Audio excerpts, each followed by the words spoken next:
I probably receive some form of this email 10 times every single week. Hi Alistair, I want to improve my English vocabulary, but I don't know what to do. I listen to lots of English podcasts, but I just can't seem to make much progress with my English vocabulary. What words should I focus on? How can I remember them? Just tell me, what should I do?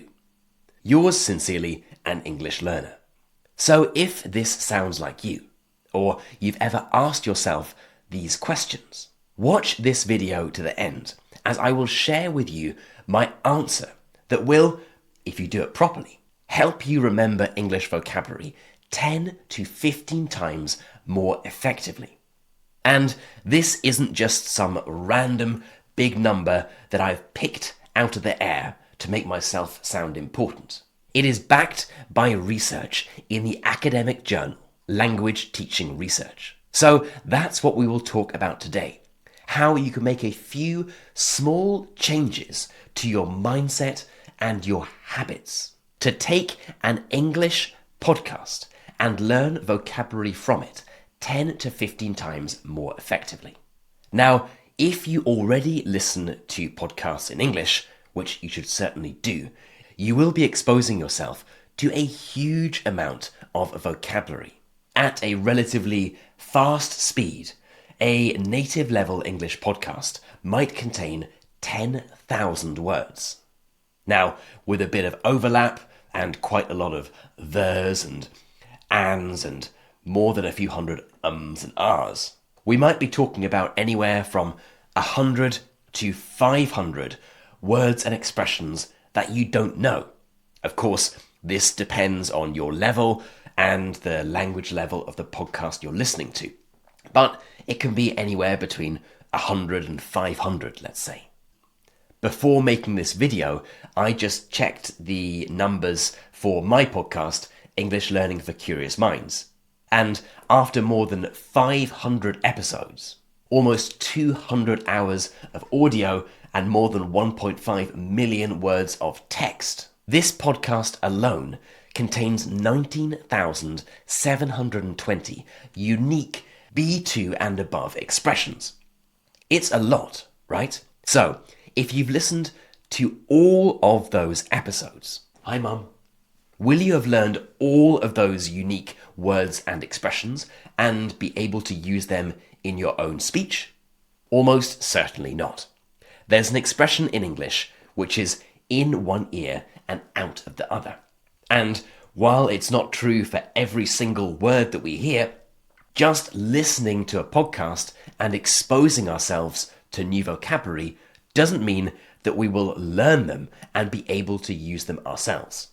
Now, you might have watched videos or read articles about something called comprehensible input, which is this idea that just by listening, you can learn a language. And it's a very attractive idea, but it might make you think that you can just put in some headphones, listen to a podcast in English, and magically, after a month or 3 months or 6 months or 12 months, you will have learned English and be able to speak fluently. But if you tried this and you're still wondering why you struggle to remember vocabulary, then what we're going to talk about next is how you can do certain things on top of your listening activities to help you better remember English vocabulary.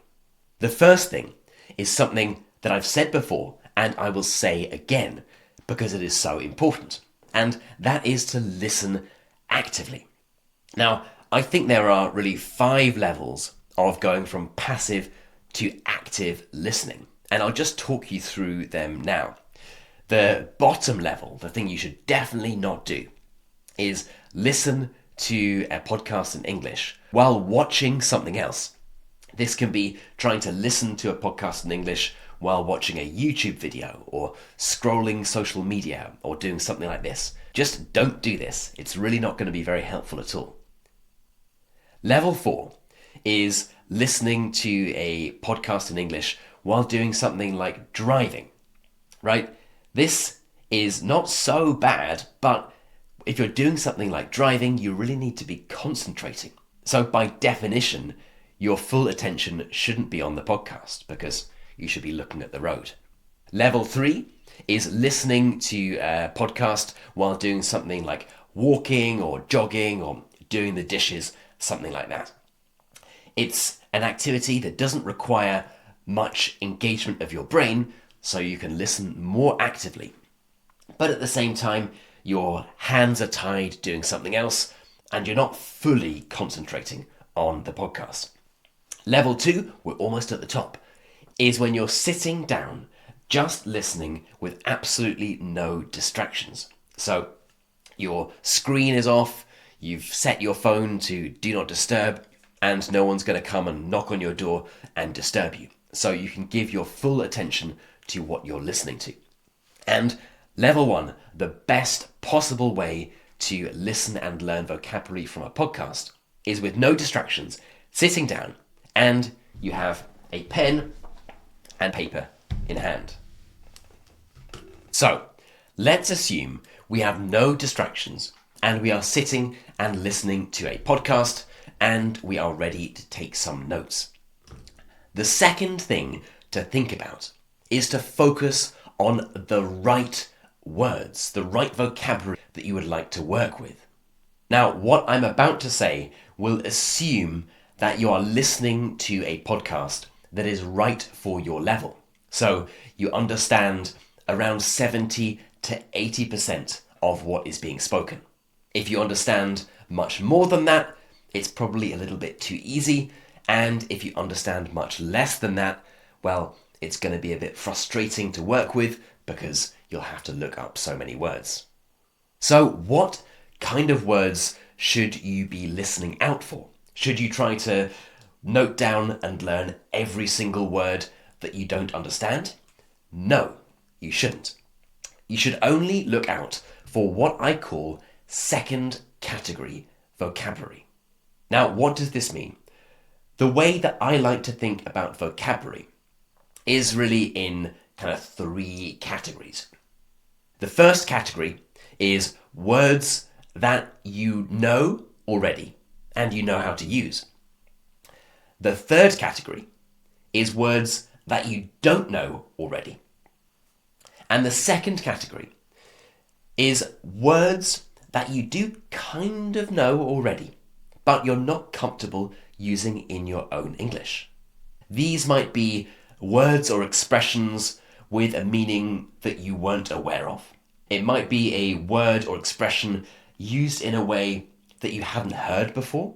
Or it might simply be a word or expression that you kind of knew already, but you don't feel comfortable enough using yourself. And these are the types of words that I think you should be focusing on when it comes to listening to a podcast in English. Because it won't take so much effort to push them from your passive knowledge to your active knowledge. And you know that they will be useful because you've heard them already. They're not completely new words. So let's take a look at what this might look like in practice. I will use the example of an episode of English Learning for Curious Minds because we provide transcripts and vocabulary lists, and the entire idea behind the show is to help people improve their vocabulary. So let's just go and pull up an episode. Okay, so let's go to English Learning for Curious Minds and let's choose this one, The Science of Leap Years. Now, it contains some slightly technical vocabulary that you probably don't need in your day-to-day life. So words that can just be discarded. You don't need to worry about. But it contains lots of other vocabulary that is kind of native level day-to-day vocabulary that probably fits nicely into that second category that I just talked about. So let's see if we can find some of those words. Okay, so let's have a look here. As any mathematician knows, the Fibonacci sequence crops up. Now I can hover my mouse over here to see the definition in English. I can also translate it into my language here. I've got it in Spanish, but we have lots of different other languages. Anyway, it might be a kind of second category type of word because you might know that crop is a kind of plant that is grown for food, like a cereal. But you might not have known that crop up is a phrasal verb that means to appear. So that's the kind of word we're looking out for. There's probably stuff here that we can ignore, spirals, galaxies, technical vocabulary that's useful for us to know from the point of view of understanding the episode, but we don't need to focus on it. We don't need to worry about remembering it for the future.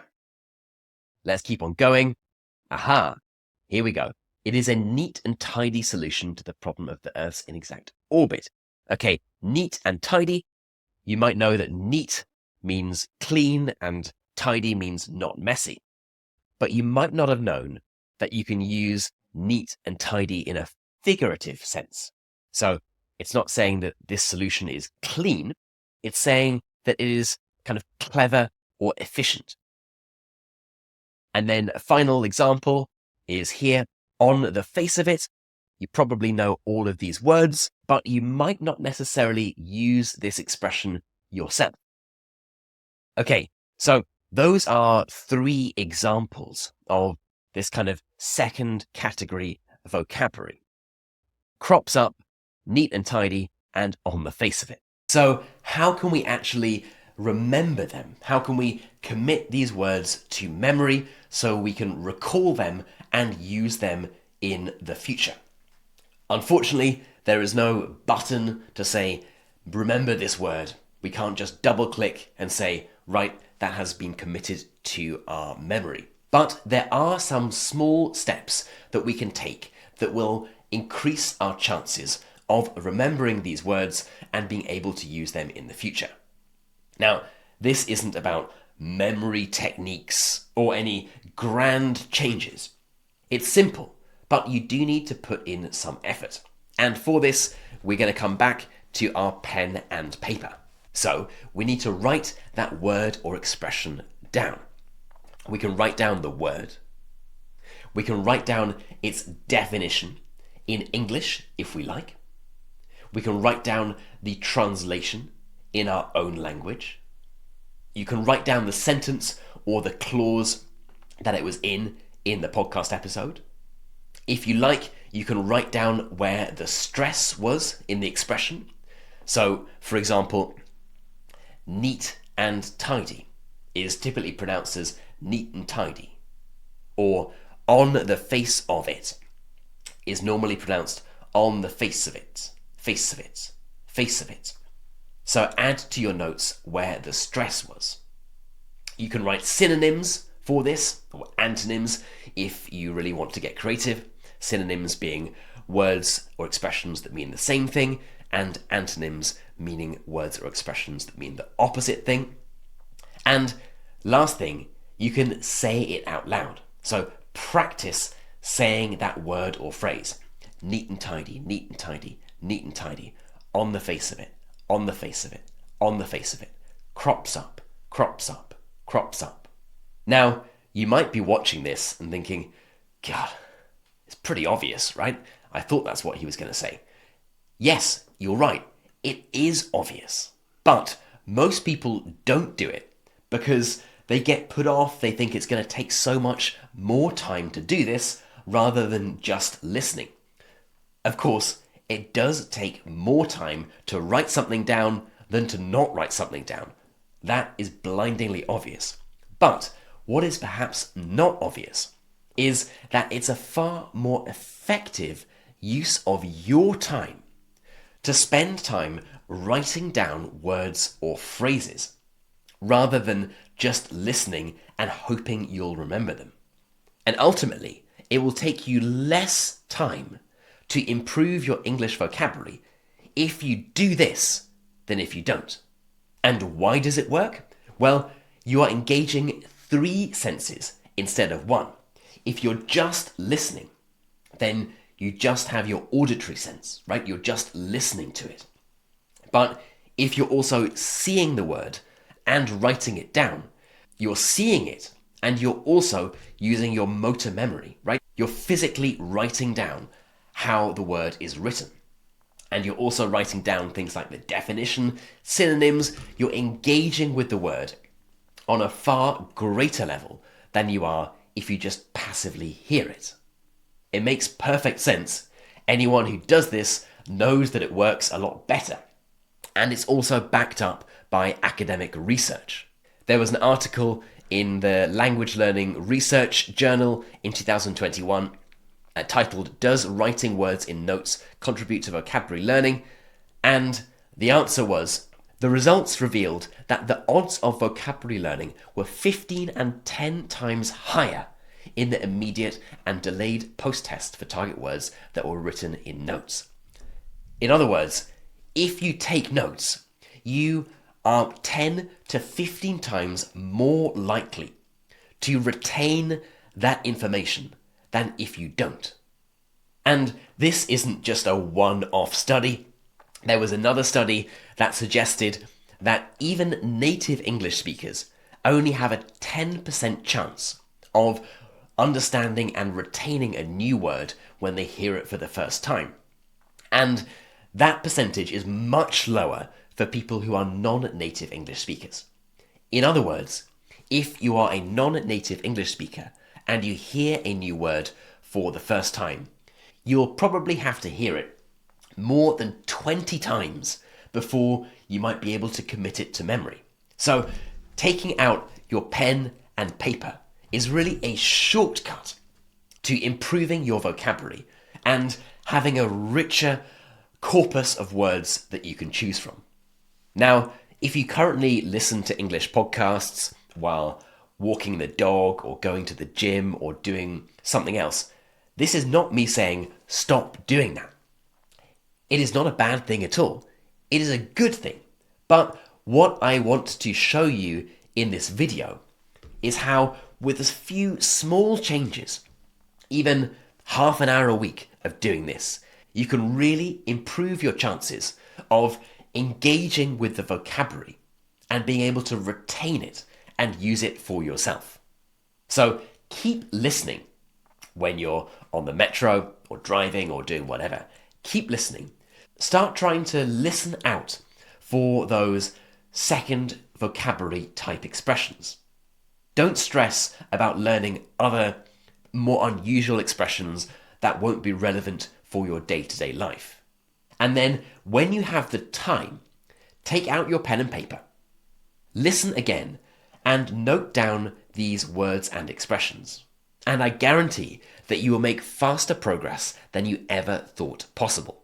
Okay, I hope that was useful. Let me know in the comments below how you get on. And if you haven't done so yet, make sure you hit that subscribe button so you can continue to get videos like this about learning English coming into your YouTube feed. Okay, I'll see you in the next video.